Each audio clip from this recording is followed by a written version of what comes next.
They thought they found shelter in an abandoned cabin, but what they uncovered was every murder their town had ever buried.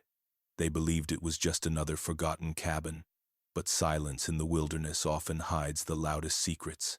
The frontier stretched endlessly in every direction, an unforgiving land of dust, sagebrush, and wind that carried with it the cries of wolves and the creak of old wood left to rot. On the edge of this wide and merciless territory stood a cabin so weathered it looked ready to collapse into the soil that had held it upright for decades. The roof sagged under years of storms, its walls scarred with bullet holes that told their own forgotten story. Windows were boarded over with warped planks, leaving only darkness within. To a passerby, it was nothing more than another relic of the frontier's past, abandoned, silent, unimportant. But the people who lived nearest to it knew better. For years, the cabin had been a subject of whispered warnings around campfires and saloons. Ranch hands swore they heard voices drifting from its walls on nights when the wind was still. A trapper once claimed he saw a lantern burning inside, though no man had gone near it in months. Children were told to steer clear of it, for many who strayed too close never seemed to return. These tales were passed along in half-joking tones, but beneath the laughter lingered fear. The cabin was a place people noticed, avoided, and then pretended to forget. No one wanted to admit that the wilderness still had teeth sharp enough to swallow men whole. It was this silence, heavy, watchful silence, that drew the strangers. They were drifters, moving westward along the old trails where towns thinned out and law grew scarce. Their boots were caked in dust, their horses weary from the miles. To them, the cabin was not a thing of legend, but a temporary refuge, a place to rest, to escape the endless wind. They had not grown up on the hushed warnings, nor had they heard the tales of men vanishing at its doorstep. To their eyes, it was nothing more than an empty shell of wood and stone. The moment they approached, however, the air shifted. The wind, which had been rattling through the mesquite, died down as though the land itself was holding its breath. One man chuckled at the way the boards groaned, saying it sounded like the cabin was protesting its own loneliness. Another muttered that the place smelled wrong, not just of rotten dust, but of something sour, as though time itself had spoiled here. Yet still they stepped forward, driven more by weariness than caution. In the west, shelter was shelter, no matter how it looked. Inside, the air was colder than the outside, carrying with it the scent of dampness and decay. Dust coated everything, thick as a blanket, except for a narrow path across the floorboards where someone or something had disturbed it recently. The strangers paused at this discovery, glancing at each other in silence. For a cabin that was supposed to be abandoned, it bore traces of life. A broken chair lay against the wall, splintered as though from a struggle. In the corner, an old stove sat rusted, but the ashes inside were not ancient, they were gray and soft, as if a fire had burned here not too long ago. The men told themselves it was nothing. Perhaps hunters had used the place for shelter, or travelers like themselves. They convinced themselves with such explanations, because to consider the darker alternatives was to admit they might not be welcome. And in the wilderness, unwelcome meant unsafe. Still, the unease clung to them, stubborn as the dust. One of them, a man with a scar running down his cheek, ran his fingers along the walls. He stopped at a deep groove carved into the wood, letters scratched by a trembling hand. It was barely legible, but the words could be made out. Do not trust the silence. His throat tightened as he read it aloud. The others laughed uneasily, brushing it off as the work of some drunk wanderer. But the scarred man noticed how the letters cut jagged and desperate, not like idle graffiti but like the last words of someone who had no other way to speak. The further they explored, the heavier the cabin seemed to grow. It was not just the weight of the wood above them, but the atmosphere pressing in. Thick, suffocating. Every corner felt like it was watching them. Every creak of the boards sounded deliberate, as if the house itself were deciding whether to allow them in. They kept to the center of the room, unwilling to approach the darker corners where the shadows seemed too deep. Then came the first sign that they were not alone. From beneath the warped floorboards, faint but undeniable, came the sound of something shifting. At first, they thought it was a rat, or the scurry of small animals that made homes in abandoned places. But then the sound grew heavier, slower, like the drag of something far larger. One of the men swore he heard a whisper carried with it, though when he strained to listen again, there was nothing. The silence returned, deeper than before, as though the very air had swallowed the noise. They tried to shake it off. Fatigue had a way of playing tricks on men, making shadows into figures and wind into voices. But just as one began to suggest they leave, another sound broke the stillness, this time unmistakable. From the far corner of the cabin, behind the stove that should have been long dead, came the faint but deliberate creak of wood shifting beneath a weight. Every man froze where he stood. Their eyes darted to one another, wide and uncertain, as though silently asking the same question: who else was here? The wind outside had died entirely, leaving nothing but the thundering of their own hearts. The cabin, once thought to be nothing more than a place of shelter, now revealed itself as something else entirely, something alive with secrets. And as the final echo of that creak faded into silence, the men realized too late that they had not stumbled upon an empty house at all. A sudden, deliberate thud echoed from beneath the floorboards, heavy enough to rattle the dust from the rafters, and the strangers knew then that someone, or something, remained inside. When dust refuses to settle, it means the past is trying to speak. The heavy thud beneath the cabin floor lingered in the men's ears, leaving a silence so deep it felt alive. Dust shook loose from the rafters and hung in the air, drifting in slow spirals as though time itself had slowed. No one spoke. No one dared move. The cabin, which had already seemed uneasy, now breathed like a thing that had woken from slumber. Every man present felt it. They were intruders here, and the cabin wanted them to know it. It was the scar-faced man who broke the stillness first. He crouched low, running his hand across the uneven boards near the stove. His palm came away gray, the dust clinging thickly except for one section, a path where the wood was clean, disturbed, almost polished by repeated use. The others leaned closer and saw it too. The dust, which had settled everywhere else over years, was absent in a straight line toward a warped plank near the center of the room. It was as if someone had walked this same path again and again, careful, deliberate, always ending at that single board. For a moment, they all convinced themselves it was nothing. Rats, maybe, or wind shifting through cracks.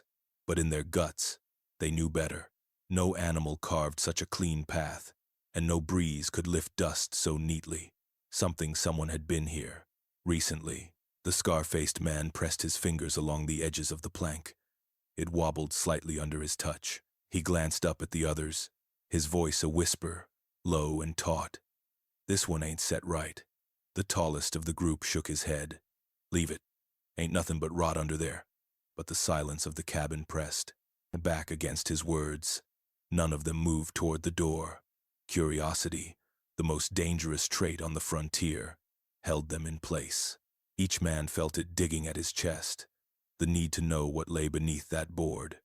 To leave now would mean carrying that question forever, and questions have a way of haunting men more than ghosts. Finally, with a grunt, the scar-faced man wedged the tip of his knife into the crack. The board gave with a dry groan, lifting slowly, coughing up a cloud of stale air that reeked of earth and mildew. Beneath the plank lay a hollow, carved deep into the ground, dark and narrow, and inside it rested a bundle, tightly bound in leather, its edges cracked and curling from age. The men stared at it in silence. A bundle hidden so carefully was never ordinary. It might have been valuables, gold, or weapons, or it might have been something darker, something meant never to be found. The scar-faced man reached down and pulled it out. It was heavier than expected, and as the dust slid off its surface, the leather straps revealed what it truly was: an old journal, bound in black, scarred with scratches, and swollen from years of handling. The tallest man muttered a curse under his breath. "A book? All that for a damn book?" But the others didn't laugh. There was something unsettling about the way it felt in their hands, as though the object carried weight far beyond its size. The leather was warm to the touch, strangely so, and the smell of it was sharp, Not like old paper, but like iron, like blood. The group hesitated. Men of the frontier were not scholars. They dealt in cattle, whiskey, and bullets, not in pages of ink. Books belonged in towns, in the hands of preachers or bankers, not buried in the wilderness beneath a cabin. And yet, there it was, waiting for them. One man suggested they put it back. "Ain't ours," he said firmly. "Best left where it was." But curiosity had already sunk its hooks deep. Why would someone go to such lengths to hide this? Why carve out a space in the earth, seal it with a plank, and return to it often enough to leave a path in the dust? There was no sense in it unless the contents of the journal were worth protecting or worth fearing. They sat in a tight circle, the journal placed between them like a relic. The scar-faced man ran his thumb along the binding.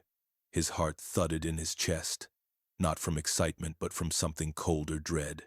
He thought of the warning he'd seen carved into the wall earlier. Do not trust the silence. Was this what the writer meant?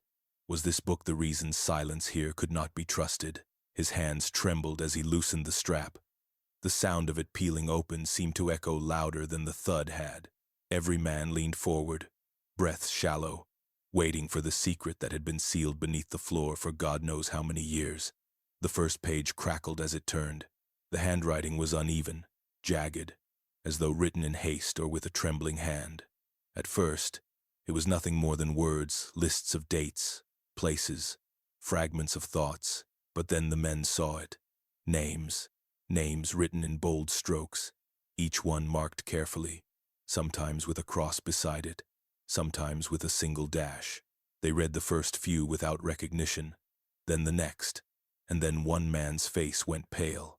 He recognized a name.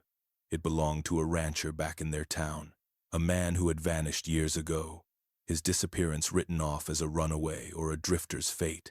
Yet here it was, recorded in ink, as though someone had not only witnessed it but owned the knowledge of it. Another man flipped further down the page. His hands began to shake as well, for the names kept coming, not strangers, not distant folk, but neighbors, friends, men and women from the very town they had left behind only days ago. The journal was not a diary. It was a record, a ledger of lives taken, or marked for taking. The tallest man slammed it shut, his face tight with fear. "We shouldn't have opened it," he whispered. But it was too late. The silence of the cabin had already spoken, and now the words written inside bound them to a story much larger than themselves. The scar-faced man held the journal against his chest. He could feel the others' eyes on him, could hear their unspoken questions. Should they burn it? Should they run? Should they carry it back to town and show someone, or bury it deeper than before and pretend they had never seen it? None of them answered. None of them could, for the journal was no longer a mystery buried beneath the floor. It was a living thing in their hands, and it carried with it the weight of every name written inside. And then, as the scar-faced man dared to open it again, his voice cracked when he read the next entry aloud. The page listed 3 more names, and every one of them belonged to men sitting inside the cabin at that very moment. The dead may be buried, but words written in ink never rest. The cabin seemed to shrink around them as the journal lay open, its inked letters like scars across the yellowed pages. The men's eyes darted to the names scrawled across the list, hearts pounding as they realized some of those names belonged to neighbors, men they'd once raised a glass with in town, women they'd seen at Sunday gatherings, even children who had vanished without explanation. But it was not until they turned the page that the horror of what they held truly began to take shape. The handwriting shifted, no longer a ledger of names, but a full account, a confession. The words were jagged, the letters uneven, as though written in haste, but the meaning behind them was cold and deliberate.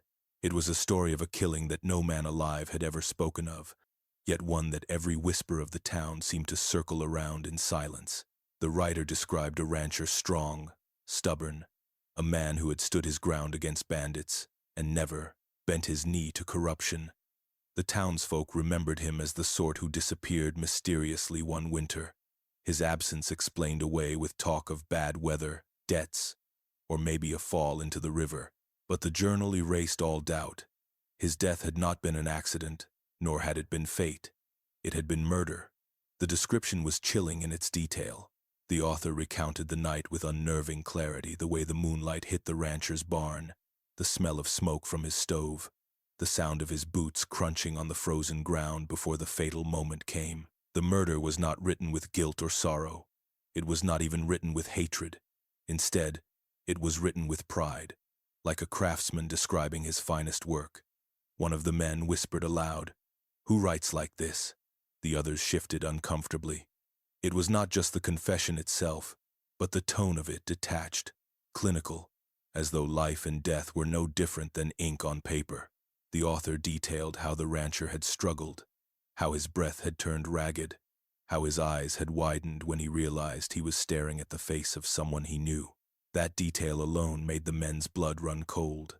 This wasn't the work of a stranger or some nameless outlaw passing through. This was personal. The killer had been close enough to be recognized. The account continued, describing how the body had been disposed of not in the river, not buried in the earth, but hidden in plain sight, a place no one would think to look. The author had laughed, even in writing, about how the town had searched in the wrong places, comforted themselves with lies, and then moved on. The killer had walked among them in daylight, unbothered, carrying the truth in secret. The scar-faced man closed the journal for a moment, his hands trembling. The silence between the men was heavy, suffocating. They could feel the weight of the past pressing down on them, reminding them that the ground they stood on was soaked in blood that had never been spoken of. But the journal was not done. Against their better judgment, the scar-faced man opened it again. His voice cracked as he read aloud. He begged at the end, not for his life, for his family. Fool thought I'd spare them. Fool thought this was about him. The men stared at each other in horror. Whoever had written this hadn't just killed. They had relished it. They had mocked the dying man in his final moments and preserved his humiliation on the page for eternity. The tallest of the group shook his head violently. "We need to burn it. This ain't meant for no man to read." But no one moved toward the stove. They couldn't. The words held them like chains. Curiosity was stronger than reason now, and each of them needed to know what else the journal contained. The scar-faced man continued reading, his voice low, hesitant. The next lines described how easy it had been to make the town forget, how men were quick to swallow convenient lies when the truth was too painful. The killer had buried his secret not only in the earth but in the silence of the people, and that silence had lasted for years. The strangers in the cabin felt a shiver run through them. It wasn't just a confession they were holding.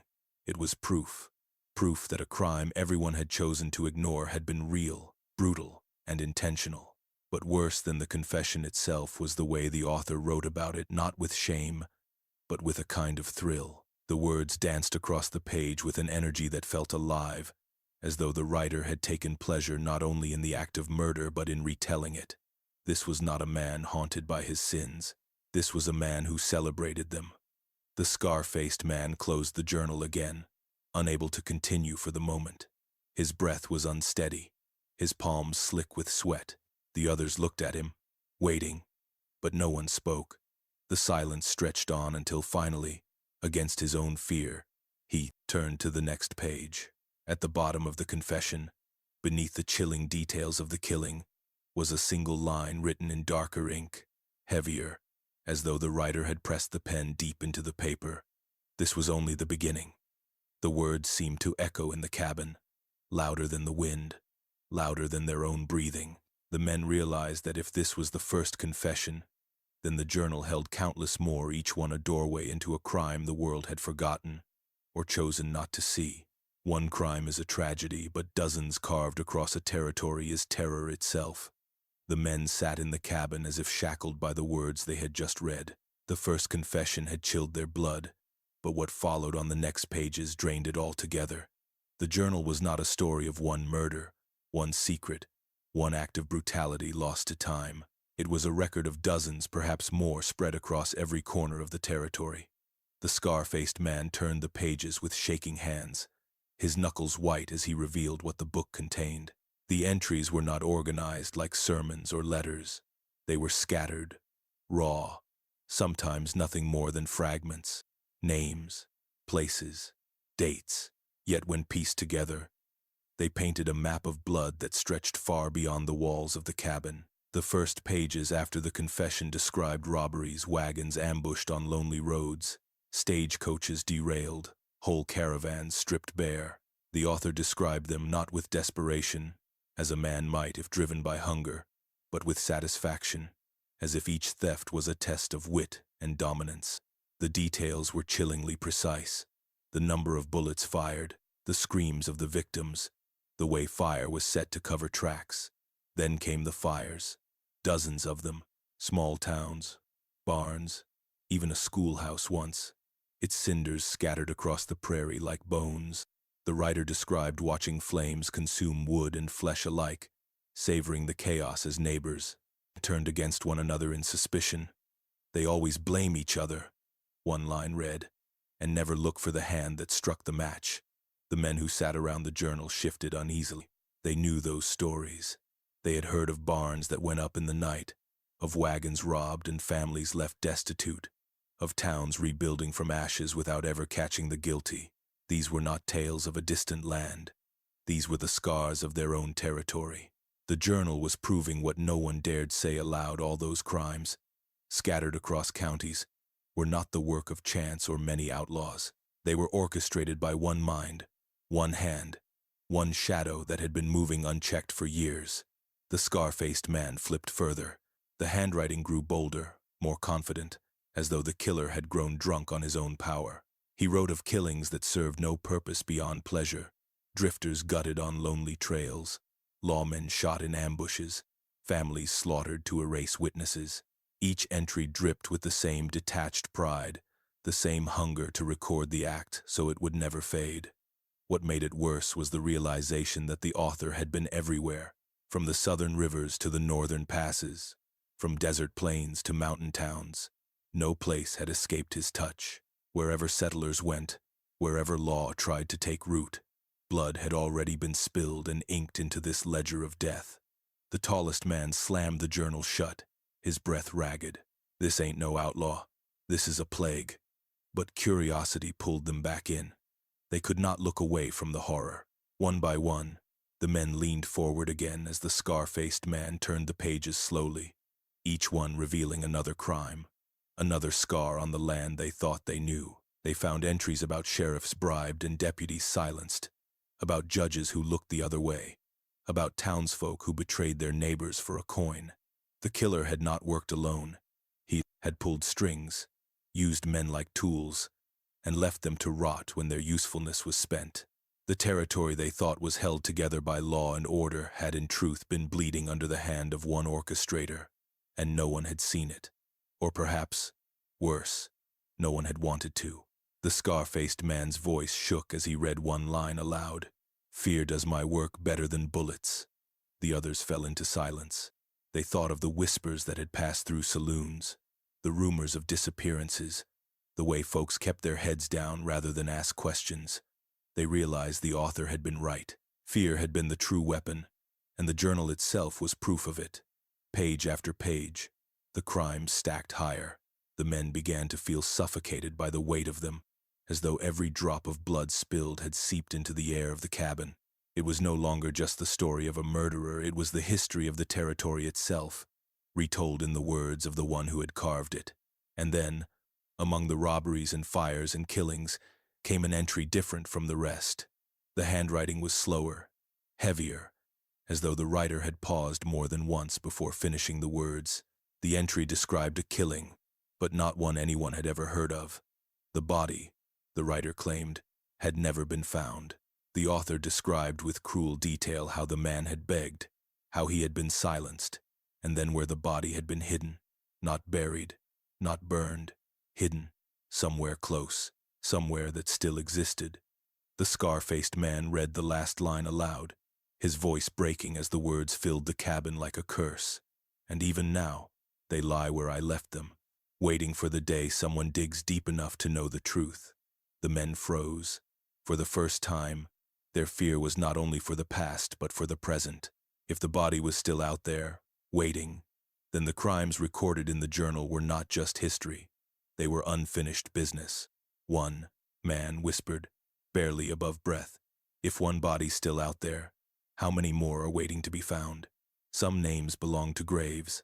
Others still walked the streets, unaware they were marked. The men sat in heavy silence, the last entry still echoing through the cabin like a funeral bell.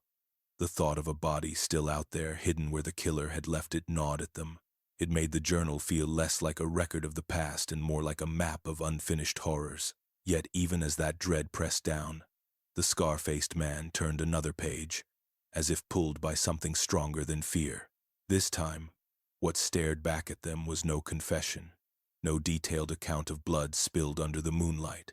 Instead, the page was filled edge to edge with names, dozens of them, hundreds, maybe, written in the same sharp hand, each marked with symbols, crosses, dashes, circles. At first, the men assumed these were all victims, the dead accounted for in the killer's macabre tally. But as they leaned closer, recognition tightened their throats. Some of the names were of the long-gone people buried years ago, graves visited, mourned, but others belonged to the living. Men who still sat in saloons sipping whiskey, women who walked the dirt streets of town, children who ran barefoot past the churchyard. All of them here, on these pages, recorded as though their lives were already claimed. The scar-faced man's voice was unsteady as he whispered, How could he know? No one answered. The implication was too large to grasp. It wasn't just that the killer had taken lives. He knew lives.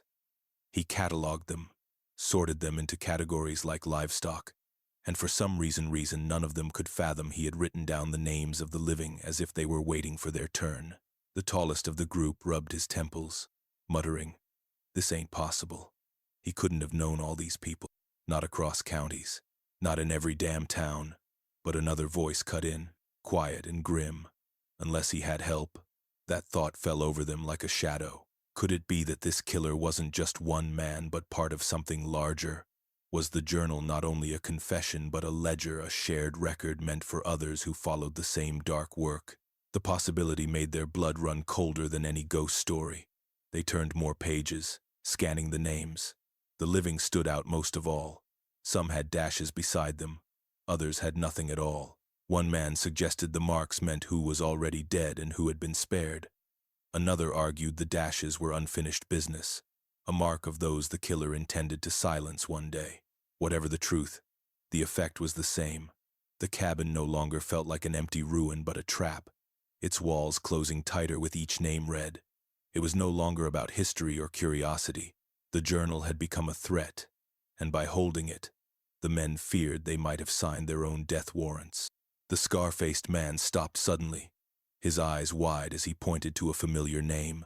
It belonged to a blacksmith, a man they had spoken with only a week before, a good-natured fellow, strong as an ox, who had waved them goodbye as they left town. Yet here he was, listed among the marked. The men exchanged horrified glances. If the journal was accurate, if its pages were truth, then the blacksmith's days were numbered. One of them swore under his breath, "We should have never opened it. Now we know too much." But another snapped back. "And what? Walk away? Let these names sit in the dirt while folks die one by one? What kind of men would that make us?" The argument died quickly, swallowed by the oppressive silence of the cabin. Each man knew there was no simple answer. To carry the journal was to carry a curse. To abandon it was to abandon everyone whose names were written inside. Either way, their lives were no longer their own. The scar-faced man's hand trembled as he turned the page again. More names, more marks. Some were scrawled hastily, almost an afterthought. Others were written carefully, as though savored. But then, at the bottom of the page, one name froze them where they Saturday. The sheriff. The letters were bold, underlined twice, as if meant to stand out from the rest. No cross beside it, no dash, just the sheriff's name alone, set apart like a warning. The tallest man's jaw clenched. What the hell does that mean? Is he a victim, or is he part of it? The others didn't answer. None of them wanted to. The thought of their sheriff, the man sworn to uphold the law, to keep order in a land where chaos reigned, being tied to this journal was almost too much to accept. And yet, there it was in ink, undeniable. The scar-faced man shut the journal slowly, his voice low, shaken. "Whichever it is, it means we ain't safe. Not in that town. Not anywhere." The cabin groaned in the stillness, as if agreeing. Outside, the wind rose suddenly, rattling the boards, carrying with it the faint sound of something distant, something like laughter, or maybe just the cries of coyotes on the ridge. But to the men inside, it felt like the land itself mocking them for believing safety had ever been real. The journal's page ended with one final line beneath the sheriff's name. "He has his role to play. When the time comes, you'll see where his loyalties lie." The law is meant to protect, but what if the lawman is the outlaw? The air inside the cabin felt heavier now, as if the journal itself had stolen the oxygen from their lungs. The men sat motionless, their faces pale, their hands clenched tight around their knees as they tried to make sense of what they had just read. The sheriff's name, their sheriff, scrawled in bold, deliberate strokes, underlined twice as if to demand attention. No mark beside it, no explanation, only the chilling promise that he had his role to play. The scar-faced man swallowed hard. He had seen his share of outlaws and killers, but something about this revelation turned his stomach in a way bullets and blood never could. A lawman was supposed to be the final line between order and chaos. If the sheriff himself was tied to this darkness, then everything they believed about their town, their territory, and their safety was a lie. Reluctantly, he opened the journal again and began to read further. The next pages were not confessions in the same sense as before. They were accounts, deliberate, calculated notes about men of power, and at the center of those notes was the sheriff. The author described how easy it had been to sway him, how a man with a badge was not always a man of integrity, but often a man with debts, vices, and weaknesses that could be exploited. The journal spoke of whiskey traded for silence, gold exchanged for turning a blind eye, and even the sheriff himself pulling a trigger when silence required blood instead of bribes. The words painted a portrait not of a protector but of a collaborator. The sheriff had not simply failed to stop crimes, he had enabled them. He had pointed killers toward men who opposed him. He had hidden evidence, silenced witnesses, and even framed innocents to protect his allies. The men around the journal shifted uneasily, outrage mixed with disbelief, their minds rebelling against what their eyes confirmed. Each of them had seen the sheriff ride through town, broad-shouldered, stern-faced, speaking words of law and justice. He had presided over hangings, rallied posses, and stood in church pews like any other man. But now, in the dim cabin light, his image shattered.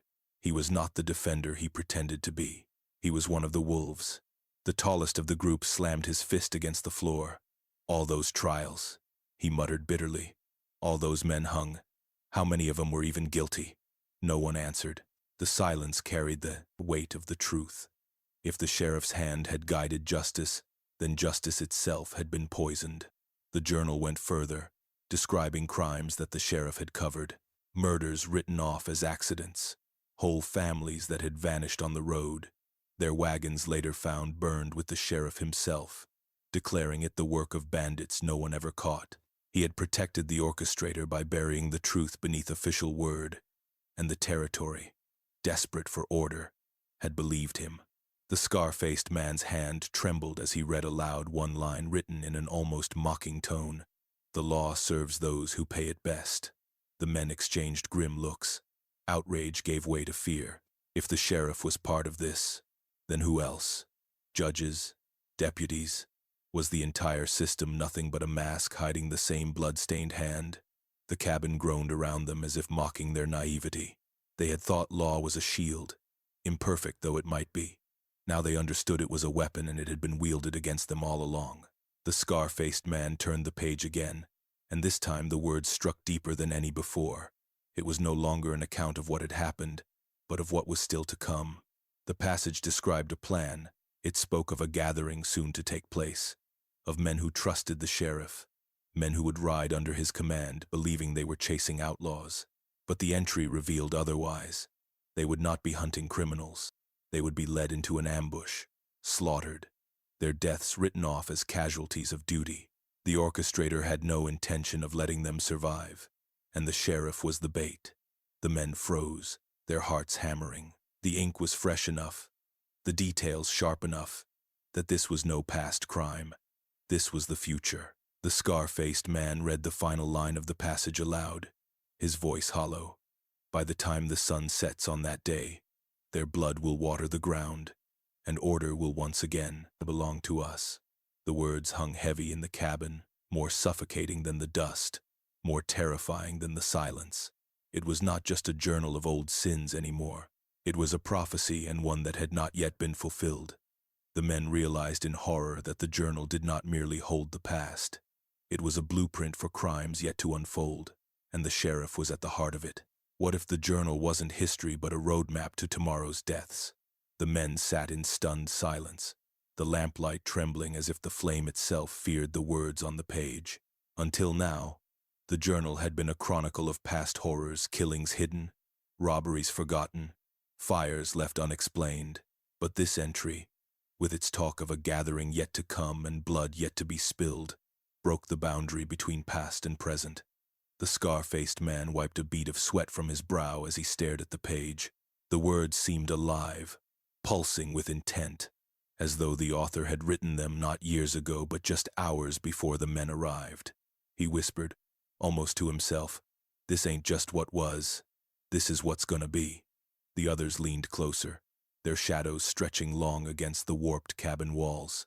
The next pages confirmed his fear. They were not dated years past, but carried fresh marks, recent places, and names of towns that still thrived. One passage spoke of a shipment of rifles meant for the militia, destined to vanish on the road. Another predicted the burning of a ranch that still stood proud outside their own settlement. The men's hearts pounded as they realized these weren't random ramblings. These were plans, step-by-step instructions for crimes that had not yet happened but soon would. The more they read, the heavier the sense of inevitability became. It wasn't a matter of if. The tone of the writing made it feel certain, locked in, as though the land itself had already accepted the blood that was to be shed. Each entry was written not in the language of speculation but of fact. The tallest man slammed the cover shut, his voice tight. "We shouldn't know this. It ain't for us." But another man shook his head. "And what? Leave it? Let the killings happen while we pretend we didn't see?" The scar-faced man said nothing. He was staring at the journal, his eyes hollow, his mind caught in the trap the killer had laid. If these were indeed plans, then they had stumbled into something far bigger than themselves, a shadow war that stretched across the territory. If, however, these were prophecies, then what chance did they have against a future already written? The pages blurred together in their panic, but one thing was clear. The sheriff's role was not the end. He was just one piece in a larger scheme, a pawn in a game that had yet to finish. The author wrote with confidence, mocking the very idea of resistance. "They walk blind toward their graves, and I need only write the script." The men felt a creeping dread settle in their bones. Was this journal a plan or a curse? Did the killer write the future because he intended to make it so, or because he had already seen it unfold? The line between intent and prophecy grew thinner with every page they turned. The entries grew darker, more specific. They named towns they had ridden through, landmarks they recognized. One entry spoke of a church being set alight while its congregation still sang hymns. Another spoke of a schoolhouse, children included, marked as an example to teach obedience through ashes. The men recoiled, sickened, but none could tear themselves away. The words gripped them with iron claws, forcing them to confront the inevitability of the bloodshed to come. They began to argue in whispers, each voice edged with fear. "Maybe we can warn him," one said. "Tell the towns what's coming." "And then what?" Another snapped. "Who's gonna believe us? We show 'em this book. They'll call it lies. Or worse, they'll call us part of it." The scar-faced man remained silent. His thumb brushed the edge of the next page, hesitant, unwilling, yet unable to resist. He felt the journal had already claimed them.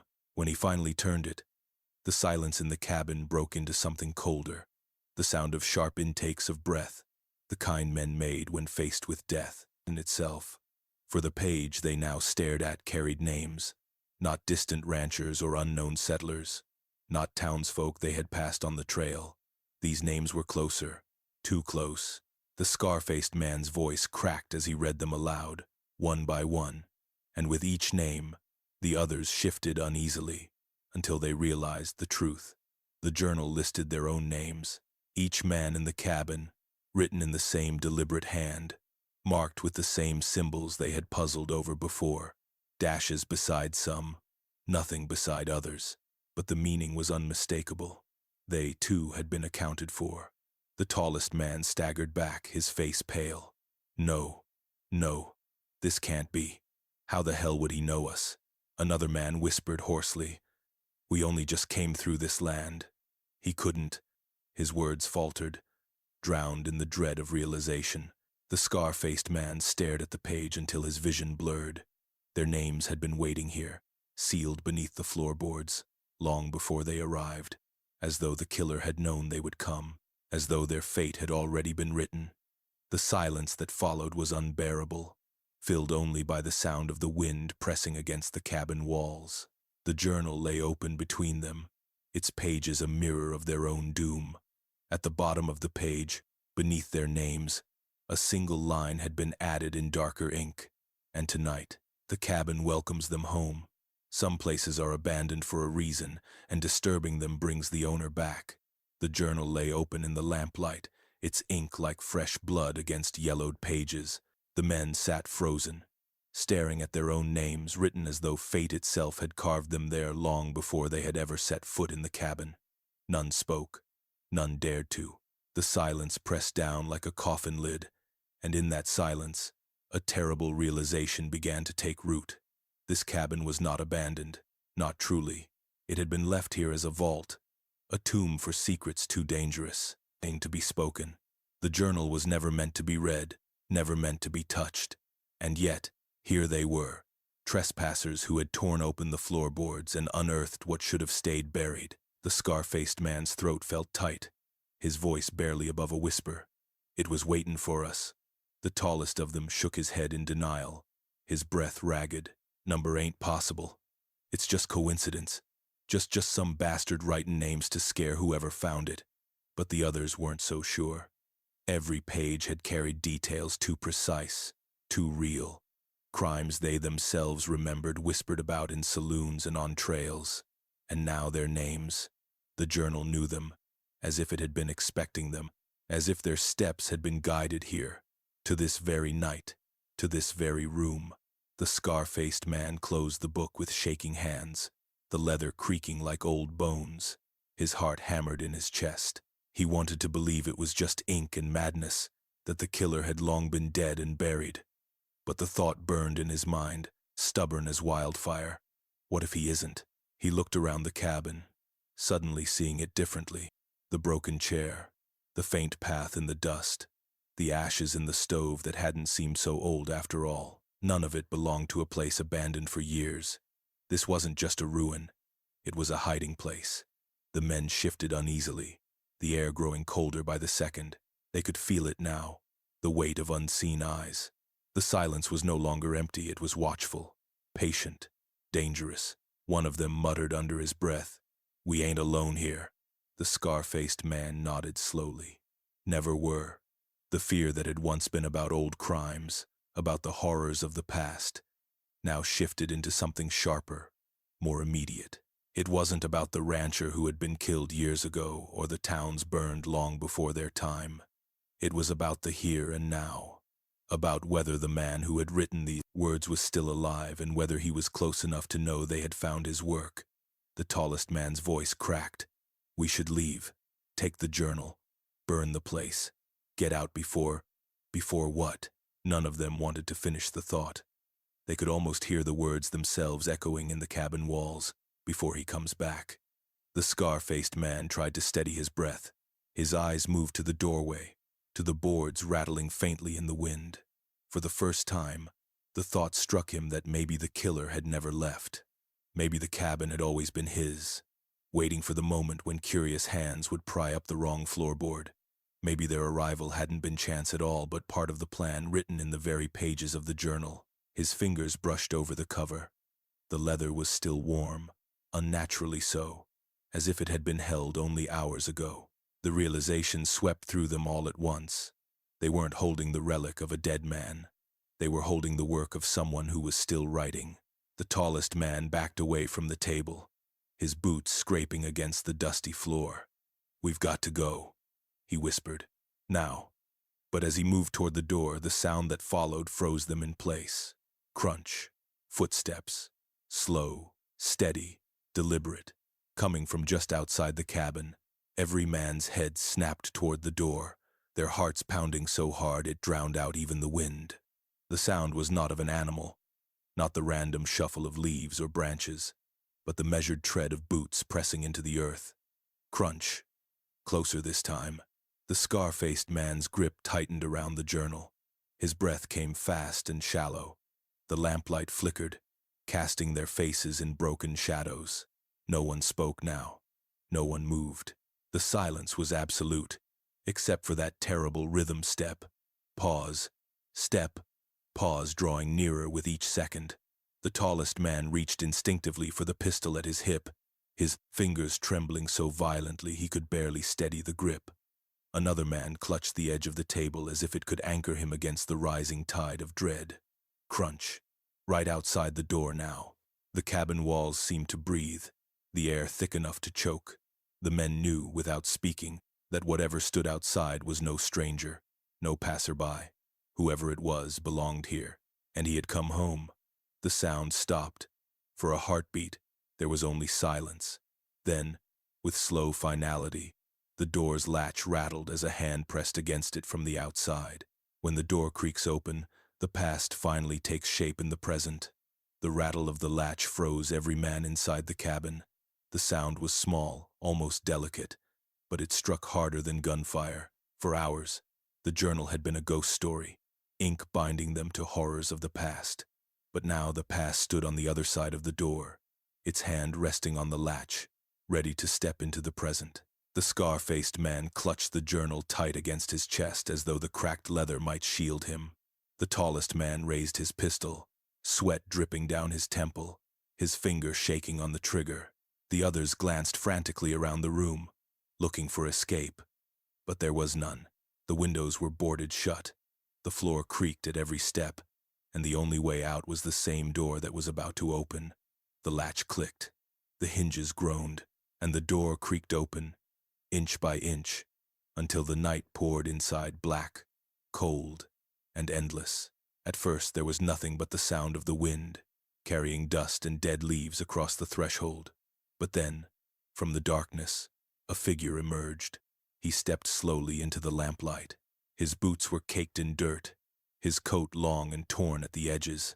A wide-brimmed hat shadowed his face, leaving only the glint of eyes that watched with calm intensity. He did not rush. He did not speak. He simply stood there, framed by the open door, as, though the cabin itself had been waiting for him to return. The tallest man cocked his pistol.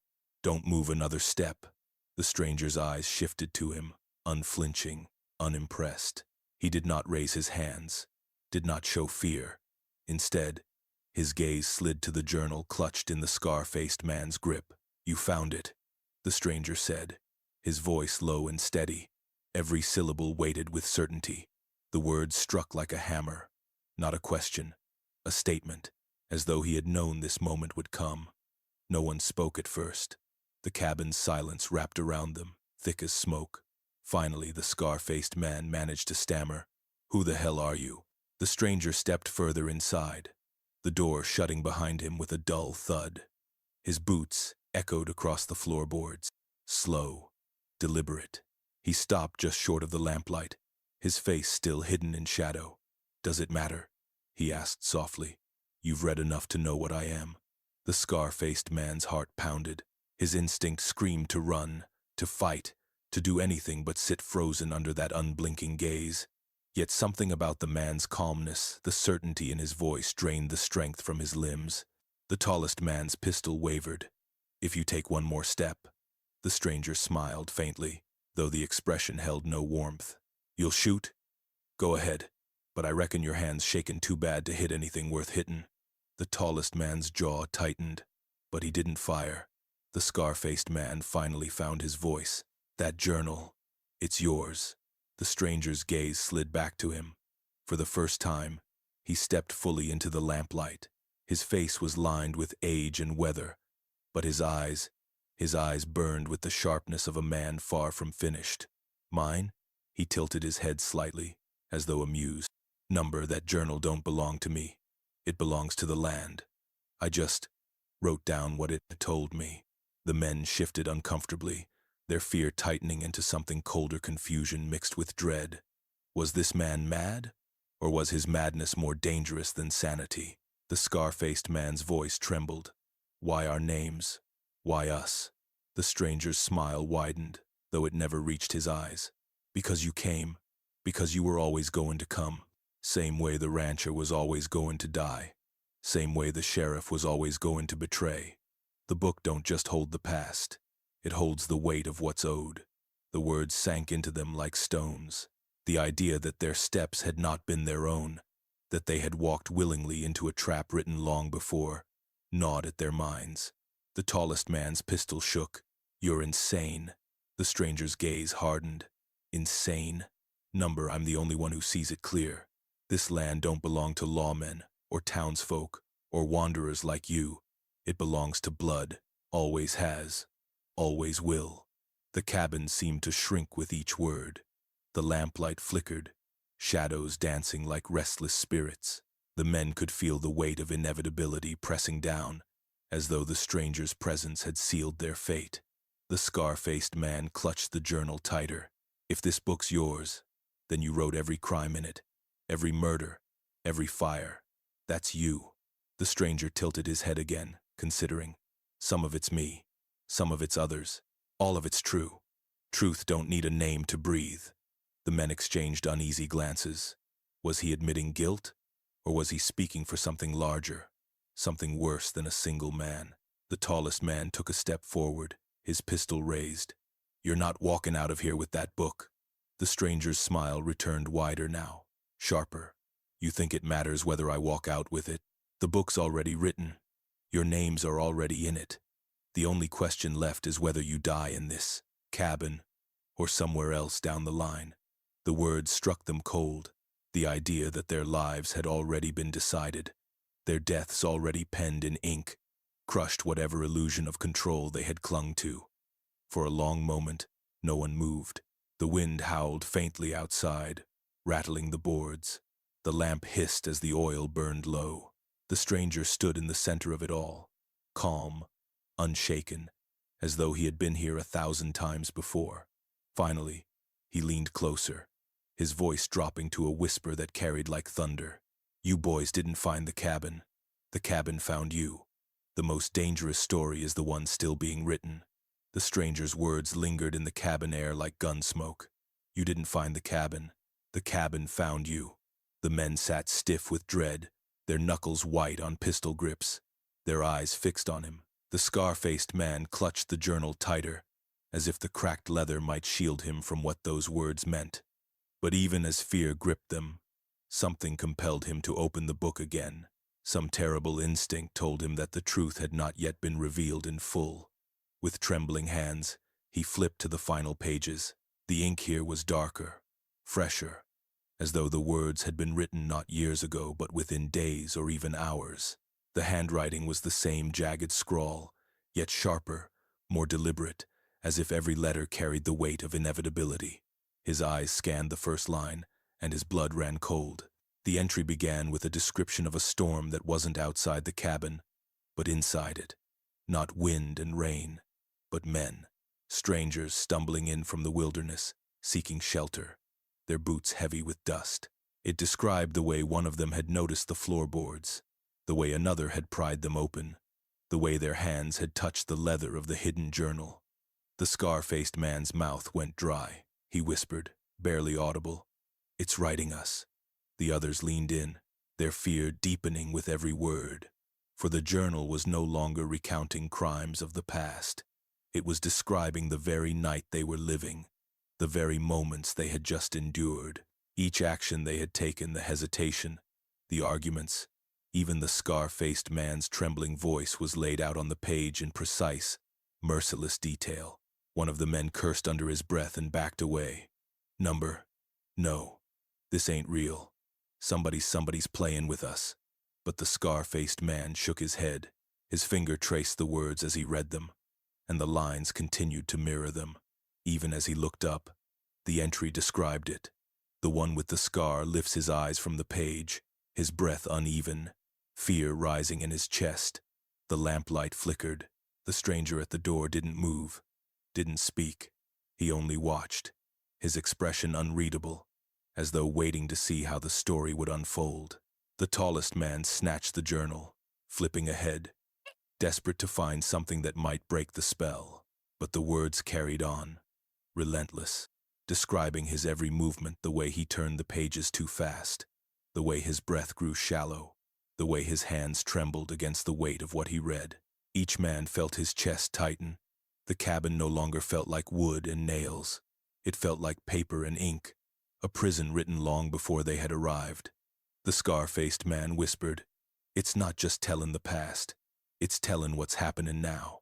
And then came the part that broke them. The final lines began to shift, no longer describing what they had done, but what they would do. The entry laid out their next words, their next movements, even their next fears. One by one, they watched themselves being written into fate. The tallest man gritted his teeth, defiance flashing in his eyes. He spat onto the floorboards and barked, "If it's writing me, let's see if it can keep up." He raised his pistol, turning it toward the stranger. His finger hovered on the trigger. The scar-faced man's eyes darted to the page, and his heart stopped. The journal had already written it. The tallest one raises his pistol, finger trembling, but he does not fire. He cannot. The moment is already gone. And just as the ink declared, the tallest man's hand froze, the strength leaving him. He tried to squeeze the trigger, but it was as if the metal itself resisted him. The gun lowered against his will. He staggered back, breath ragged, eyes wide with terror. The cabin pulsed with silence, heavy and suffocating. The journal was not simply telling their story, it was controlling it. The scar-faced man slammed it shut, his breath ragged. But the stranger's voice broke the silence. "You can close the cover, but the story don't end. Not until the page says so." The words chilled them to the marrow. The scar-faced man opened the journal again, against his own will, and the ink seemed to crawl across the page faster than before, as if the author were writing even as they breathed. He read aloud in a shaking whisper. The men realized too late that the book is alive, that the hand writing it does not need ink or quill. The hand is the night itself, and it has already claimed them. The others recoiled, their fear spilling over into desperation. One of them shouted, "Burn it! Burn the damn thing!" But when they lunged for the stove, the scar-faced man's eyes dropped back to the page, and the words were already there. They try to burn the journal, but the fire dies before it touches the cover, and as if on command, the flames in the stove guttered out, leaving only smoke curling into the air. The men staggered back, horrified. They were no longer men in a cabin. They were characters in a story being written faster than they could resist. Then came the moment that turned their fear to terror. The final page, blank only moments before, began to fill. The ink grew darker, thicker, the words carved deep into the parchment. They read the last entry, though they should not, and in doing so, they learn what none should ever know. The scar-faced man's hands shook violently. His voice cracked as he forced himself to read further. The words described the night with unbearable precision. The flickering lamplight, the sound of footsteps outside, the creak of the door, the stranger's arrival. Every detail mirrored what had already happened. But then it carried forward, deeper, into what had not yet come. The ink described their fear, their futile resistance, their desperate attempts to escape, and then it began to tell how the night would end. But just as the words reached the breaking point, just as the scar-faced man's voice faltered on the cusp of revelation, the ink stopped. The sentence ended mid-thought, the quill whatever hand drove it seeming to lift away. The page was left unfinished, the line breaking off halfway through a word. The silence that followed was unbearable. The men stared at the page, waiting, praying for more words to appear. None came. The stranger finally spoke, his voice calm, steady, terrible. "Looks like the story's waiting on you now." The journal's last line cut off mid-sentence, leaving their fate unwritten, and in that unfinished silence, the explorers realized the ending would be decided not by them, but by the cabin itself. When ink turns into blood, escape is the only choice. The unfinished sentence stared back at them like a wound left open. The men sat in stunned silence, the stranger's words echoing, "Looks like the story's waiting on you now." For hours they had been prisoners of the cabin, bound by ink and shadow. But as the lamplight guttered low and the air grew colder, one thing became clear: they could not stay. The scar-faced man stuffed the journal beneath his coat, the leather pressing against his chest like a brand. "We're taking it," he muttered. His voice shook, but his eyes burned with determination. "If this thing holds the truth, if it's got the future in it, we can't leave it here." The tallest man glanced at the stranger, still standing motionless in the corner. "And what about him?" The scar-faced man didn't answer. He shoved the door open, and the cold night air rushed in like a wave of freedom and dread.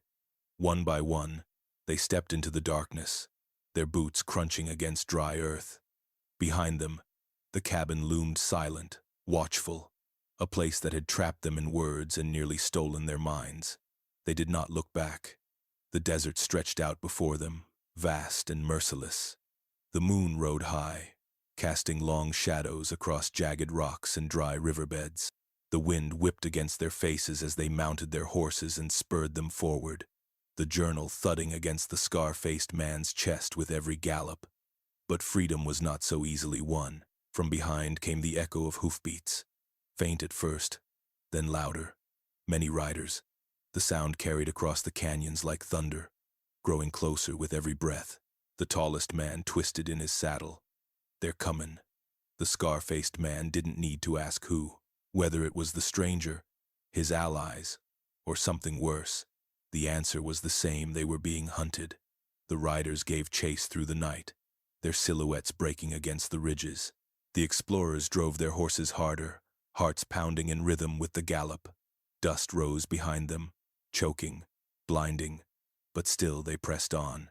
The journal felt heavier with each mile, as if it resisted leaving the cabin, as if it wanted to stay with the land that had birthed it. But the scar-faced man clung to it like a lifeline, knowing it carried not only the truth of the past but the key to stopping the future. They cut across a dry riverbed, hooves striking stone. The canyon walls loomed high, trapping them in a corridor of shadow. The sound of pursuit grew, louder, echoing off the rocks, bouncing closer, closer. "Faster!" one of the men shouted, his voice ragged with fear. But the horses were tiring, their flanks slick with sweat. The desert was unforgiving, and the chase showed no mercy. Bullets cracked through the night. Sparks flew from the rocks as lead ricocheted around them. One man nearly toppled from his saddle as a shot ripped past his shoulder. The air filled with the acrid stench of gunpowder, the thunder of pursuit closing in. The scar-faced man leaned low over his horse's neck, teeth clenched. The journal pressed into his ribs, every heartbeat hammering against its leather cover. He prayed silently that he could keep it safe, that the blood trail stretching behind them would not end with its secrets lost. They burst from the canyon into open desert, the moonlight spilling across endless sand and scattered scrub. The riders fanned out behind them, relentless, their shouts carried on the wind.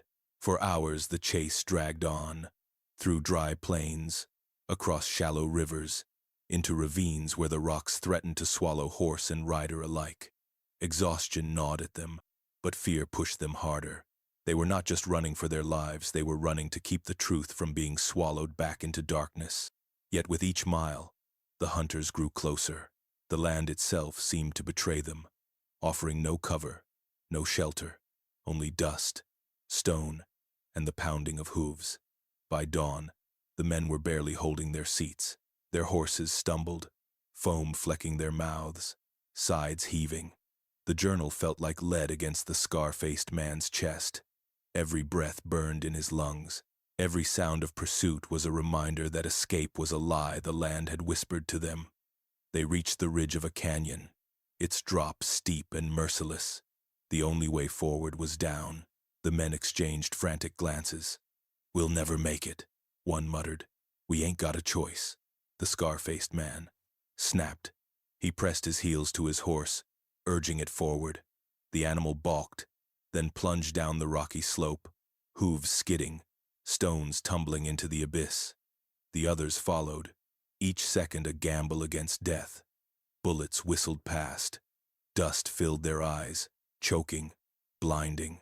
One rider fell, his horse tumbling into the rocks below with a scream that echoed through the canyon. The others pressed on, desperation driving them harder than fear. At the bottom, they splashed into a shallow river, water spraying high as their horses charged through. The journal slipped against the scar-faced man's coat, almost falling. He grabbed it tight, heart seizing at the thought of losing it. But fate had other plans. As they scrambled up the far bank, a shot cracked through the air. The scar-faced man's horse reared, bucking violently. He clung to the saddle, but the force ripped the journal from his grip. It tumbled into the dirt, skidding across the rocks. The riders behind surged forward. One of them leaned low, scooping the journal into his hand before galloping away, the leather glinting in the morning light. The scar-faced man screamed, spurring his horse in pursuit. But the canyon walls closed around them, gunfire raining down, dust choking their lungs. The journal, their only weapon against the darkness, was gone. As the enemy rider disappeared with the journal clutched tight, the men realized the truth was no longer theirs to protect, and whatever was written next would be decided by hands far crueler than theirs. Every story ends with a truth, but some truths are more dangerous than lies. The canyon still echoed with hoofbeats, the dust of the chase hanging heavy in the morning air. The scar-faced man sat hunched in his saddle, his chest heaving, his eyes fixed on the trail where the rider had vanished with the journal. His hands trembled around the reins, not from exhaustion, but from the crushing weight of loss. The book, their only proof, their only weapon, was gone.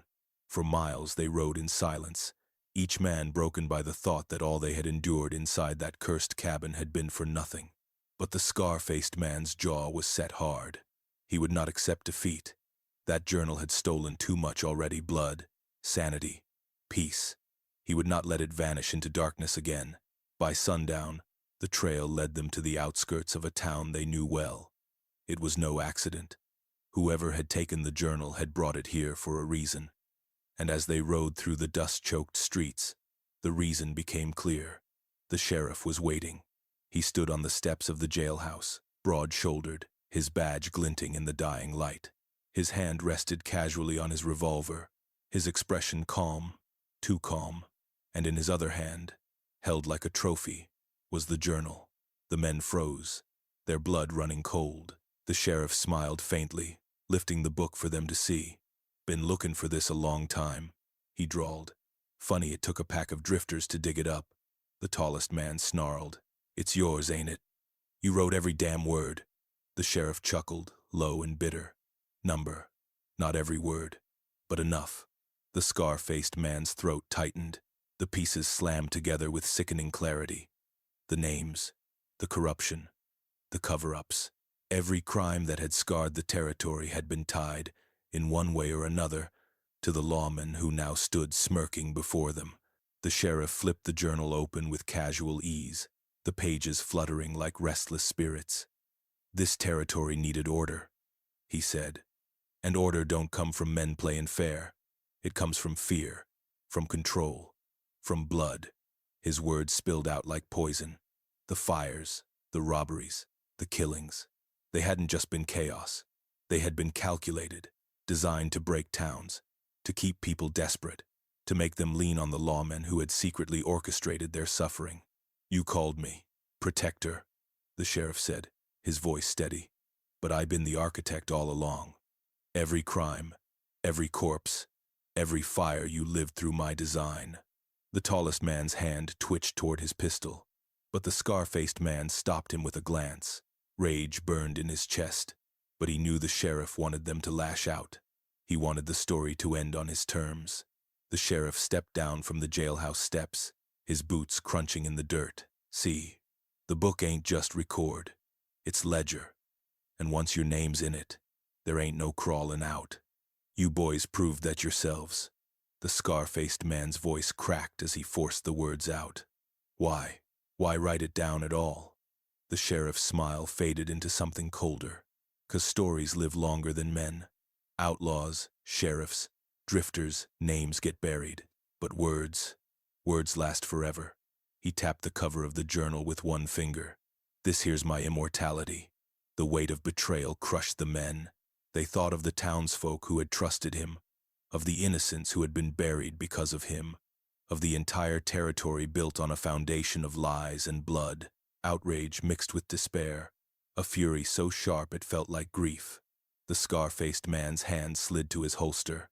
That book don't belong to you. Not anymore. The sheriff's eyes glinted with amusement. Then come and take it. The standoff stretched, the street holding its breath. The sun dipped low, shadows stretching long like grasping hands. Every second ticked like the hammer of a revolver pulled back one notch at a time. And then, as if the land itself demanded it, guns cleared leather. The silence shattered with thunder. Shots cracked through the air, echoing off the wooden buildings. Dust exploded from the street. Glass shattered in windows, and the smell of powder choked the town. When the smoke cleared, the sheriff lay sprawled in the dirt, the journal beside him. The scar-faced man stood over the body, his chest heaving, his pistol smoking. He reached down and lifted the book, its leather warm beneath his fingers once more. The sheriff's blood pooled around it, seeping into the dirt, as if even in death he was still trying to stain its pages. The men stared down at him, the reality crashing hard. The crimes of the territory had not been the work of nameless shadows, not the random violence of outlaws. They had been the design of the very man who swore to uphold the law. The betrayal cut deeper than any bullet. The scar-faced man opened the journal one last time, turning to the final entry. The ink, dark and bold, seemed to shimmer in the fading light. It described the sheriff's death in uncanny detail, written before it had happened. Every shot, every fall, every drop of blood was already there. The men's hearts pounded as they read the last line. It ended not with the sheriff, but with a question scrawled across the page in jagged letters. And what of the others? The scar-faced man's breath caught. Others. He flipped the journal frantically, searching for more. And there, tucked near the back, he found it faint impressions, words pressed into the leather, as if another hand had written on pages that were no longer there. The journal had once been thicker. Some of its pages had been torn out. The silence of the town pressed in around them. The sheriff lay dead. The truth had been revealed. But the unanswered mystery loomed larger than ever. If this was not the only journal, then somewhere, hidden across the vast territory, more books waited, more names, more crimes, more futures, already written. The scar-faced man shut the blood-stained journal, his voice hollow as he whispered to the others. This was never the first book, and God help us, it won't be the last. If this tale kept you on the edge of your seat, don't ride off just yet. Hit that subscribe button so you never miss the next dark story from the frontier. Drop a comment below. Do you think this was the only journal, or are more still hidden out there? And if you want to see how deep these Western secrets can go, share this story with someone brave enough to read it till the end.